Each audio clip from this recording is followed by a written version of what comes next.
Hi, welcome to the Dr. Paul Show. I'm Dr. Paul. I have an honor to have a special guest come in, Travis, who has been my patient for about 8 years now. He started seeing me in 2017, and he has a great story to tell. So, Travis, the floor is yours. I mean, yeah, it's a long story, but a whole life of trauma, abuse, insecurities, and then depression, mad depression. My whole life, depression, anxiety, and then that also became physical for me. How old were you when you first started noticing like any changes in your mood? Grade school, Okay. grade school. I remember just feeling that anxiety and my body just tightening up like for days, and nobody noticing, you know. And so a lot of times I was just going through the motion of life, just, okay, Yeah. I'll go to school today, I'll go to school today. Nobody knows what's going on the inside, you know.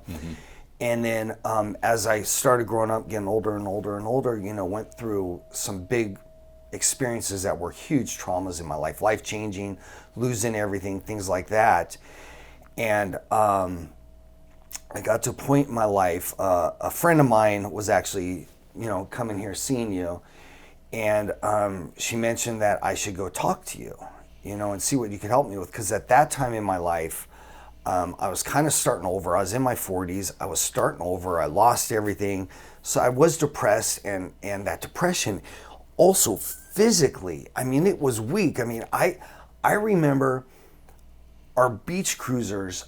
We have a bike rack that's up high. I couldn't lift my beach cruiser up on the bike rack because my body was aching so much. So I couldn't sleep, body aching, and then my days I was groggy through the whole day. I mean, every day I wouldn't sleep at night, and then maybe fall asleep in the early morning, and then wake up at 10 or 11, and then just be dragging through every single day. So when I came and started talking to you, first we took care of that grogginess during the day, and then we tried some different stuff to help me sleep, and you got me through that. And a lot of times the mental stuff we don't think about, like we change, we get better. But what was incredible was the physical stuff. Once you put me on a certain medication, how my legs, the aches in my legs stopped. Because my legs were aching 24/7. You couldn't stretch them out enough. You couldn't massage them enough. It was just so bad. So a lifetime of trauma, and it all just built up to my adulthood, where I was just going through the motions of life and really couldn't do anything anymore and didn't care. And yeah. When before I saw you, had you taken any medication or no? No. I did some therapy, things like that. And I think maybe I tried some medication years ago, and I forget what it was. Probably an SSRI, Yes, it was something like that, probably. something like that, one of the regulars. Right. But I did the therapy, and then just did that one medication. But I remember that medication, it put weight on me, and I remember this is why I stopped taking it. It got me through a hard part in my life. It got me through a really hard part in my life. But it made me like a zombie. I had no feelings. I couldn't be happy, but I couldn't be sad. Yeah, so that's what happened with SSRIs, which is the most common thing doctors give to patients, first line, which I disagree with. I've disagreed with that theory for over 30 years now. But all the books say it. All the books say SSRIs. I mean, not that they don't help people. They definitely help, but they can tend to cause like a numbness. We call it apathy, which is kind of a lack of emotion. And some people who are anxious, they say, well, I'd rather have lack of emotion than be anxious. I understand that, but the problem can be weight gain, sexual side effects, etc. So it's the good with the bad. But with my practice, I'm looking for the good in the good, no bad, no side effects that are significant at all. So now, besides your legs aching, what other parts of your body were problematic? Well, physically, I didn't have that much strength anymore, and then because of that, I stopped Like my favorite stuff was surfing, snowboarding, being active, and I just couldn't do it anymore. So you like neck, shoulder, back? Oh yeah, everything. And then no strength. Like I just had no energy. I mean, every day I woke up and I was just so darn tired, lethargic, and no strength. So I didn't even do that stuff anymore, which that was my passion in life. You know, Your motivation was down. Exactly. Motivation was down, zest for life. I was going through the motions of living. Right. That's it. Just not excited about the future at all. Yeah. You know? So like I think the first visit I put you on Pristiq, and tell us the results of that. You put me on Pristiq, and it was absolutely incredible. I mean, this was 8 years ago, so I forget how long it started working, but all of a sudden I started noticing that pain in my legs was gone.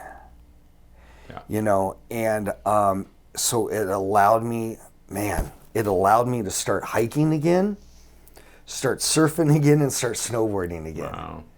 You know, so it changed my life. Coming in here changed my life. And everything else you put me on too. You know, sometimes I think like, whoa, am I taking too much? But you always explained to me over the years how, you know, our bodies might be lacking certain chemicals. And so you take this for this, and it helps, because if you're not on it and you have all those pains, what joy is living life without it? Right. You know? So Pristiq basically, and if you watch the show at all, you know my feelings about the subject. But I discovered, I don't know, again, early 90s when Effexor XR came out, which was the first we call SNRI. So it works on not just serotonin but also norepinephrine. And what blew me away in the 90s with this product was what he's describing with the pain. People were coming back in, say, my neck, my shoulders, my leg, my back, my stomach, my head. So I started seeing that there was this physical connection, and that's fascinated me. And so I started doing more and more of it, and that's what really drew me into this field, is that one product. And later on, that went generic, and they came out with Pristiq, which is now generic also. But so it's, you know, Pristiq has been my favorite prescription to prescribe for many years now. Okay.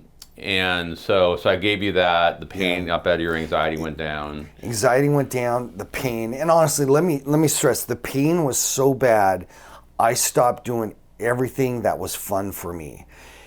I remember when I started getting the pain in my legs before I met you, I stopped working out and doing everything because I thought maybe I was working out too hard. But the months went by where I didn't do anything and the pain was still in my legs. Right, so it wasn't that, obviously. Yeah.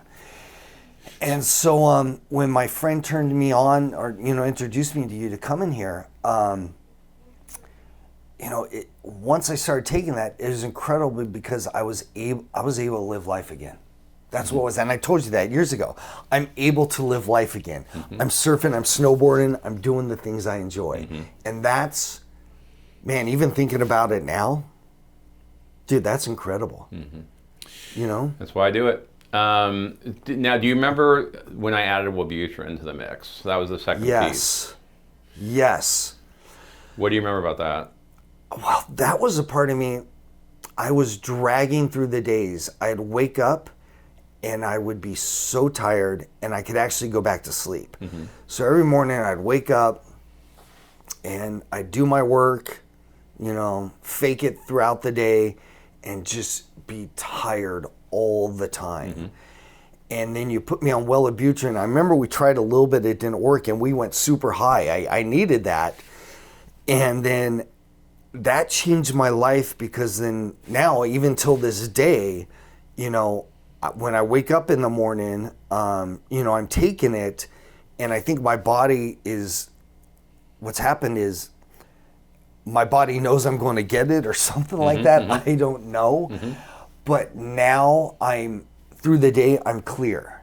I could focus, I could work. I'm not dragging anymore. That's the thing I noticed. Right. So I could wake up, I have energy, I could work during the day, and then my body is healed so I could go snowboarding and all that. I mean, total life changing. Yeah, and we, and Pristiq's fantastic. The one missing piece is, and again, remember with these medications, they're not adding chemicals to the body, they're balancing your chemicals. So what's missing sometimes with Pristiq is that it helps with the anxiety and the body aches and pains, but not the motivation, energy. So when I put Wellbutrin in the mix, which boosts the chemical dopamine, that's where you get that dopamine. It would mean energy, motivation. So that's why I call Pristiq, Wellbutrin the dynamic duo of medications, because putting those together is like the number one combination I put together for many years now. Incredible. And so, but that's, that I call the wow Wellbutrin. The wow factor is I want to do things. See, what we don't want is apathy. And the biggest the most common symptom of depression is we call anhedonia. Anhedonia is basically lack of interest in things that you normally like to do, like snowboarding, like surfing, like going to the gym, like, so whatever. So if someone's telling me, I know I used to love golf and I just don't like to golf anymore. I just don't have the time and energy, and so when people are telling me they don't have time to do things that they used to like to do, that's significant to me, because that means some doctors might be happy with, okay, well, your anxiety is better, that's all we need to do, goodbye. Yeah. No, because with me, I'm always driving to the next step. Like, what's not better? What could be improved? And that's why I think that Wellbutrin was the second piece with you, which was obvious to me that was going to be the piece, because that's going to restore that feeling of self again. Yes. Can you recall a time in the past before you saw me when you felt your best? Man. Maybe in my early 20s, when I went and lived on my own, and I was still youthful, and I was snowboarding and surfing every day, hanging out with my buddies, no cares in the world. I think there was a few years there when that happened, but then, you kind of have to grow out of that, realize, I got to get a job, I got to work, and the realities of the world, and then everything from my past crept up on me. Right. So maybe back then. And that's one of the two most common answers to that question. Wow. It's either childhood in elementary school, that's if you have a healthy childhood, because it's supposed to be about having fun and making fun, and playing and all that. The second one would be, like I said, early 20s, why you're out of the house, you moved on in life, early in career, maybe school, maybe not. Not a lot of pressures yet. You're just having fun. Totally. So that's why what I'm looking for, we call that remission, is feeling back to that again. And now, do you feel like you're back to that, or do you feel better now than you did back then? I mean, I don't feel that carefree. Right. But I'll tell you this: I snowboard as good as I did back then. Yep. And I'm so excited about it still. Even my surfing. I'm a skier. I'm a downhill skier for many years in the past, and I haven't skied for way too many years. And the next year I plan on going. This is what I want to do. I'm going to go to Utah. I want to ski again. So I'm making plans that I'm going to try to check in with you. Yeah, I want to do it. So, but I have the passion for it. I know a doctor you should go to who would help you kind of get back to doing that. Yeah, I know. I just have every excuse. I'm busy and all that. But I just realized that, what? I'm not getting any younger. I need to do something fun here. Right. Not that I don't have fun here, but come on, buddy. So the next step, tell me about Seroquel when that came into the mix. Okay, so my sleeping was really horrible. I couldn't sleep through the night. Mine was always spinning, excuse me. And, I forget how long I've been on Seroquel. I don't know if we started with that or what. No, I think it's a few years ago. Yeah. But normally I'm going to put that in if you just can't sleep well. I started having sleeping problems. And you put me on that. And man, that changed my life too, because now I have a full night's sleep. Yeah. No bad side effects. I'm not groggy in the morning. No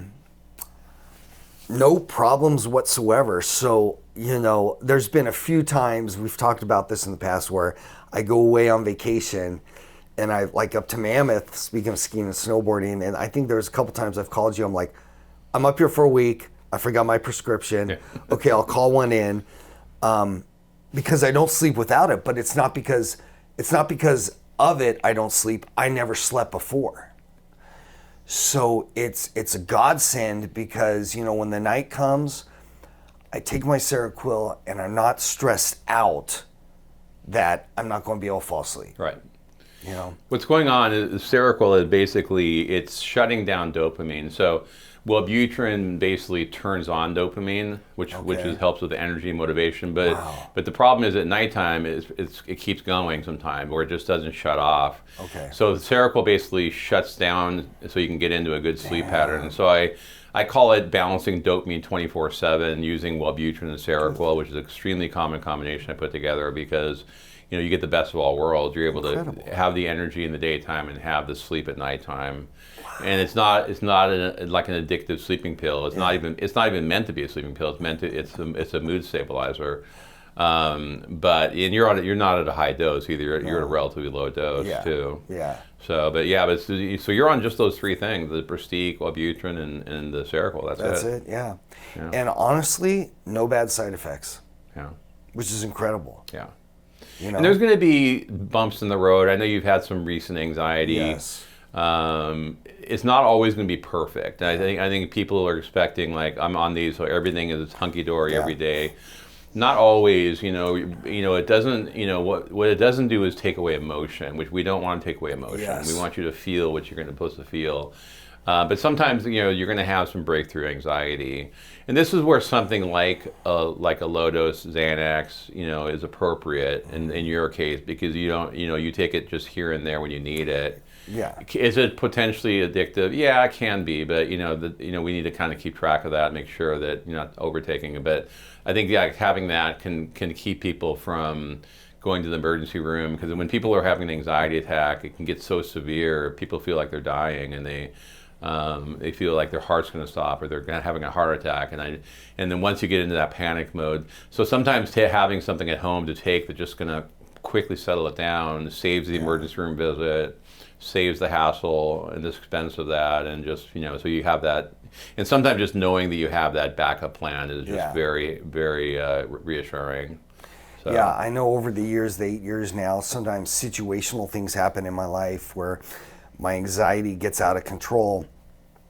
And you kind of taught me this is let's just get you through the next several days. Right. So you get me that, go through the next several days, and all of a sudden, cool, I got through those days, my body is healed, my mentality is healed, I got through it, I'm okay.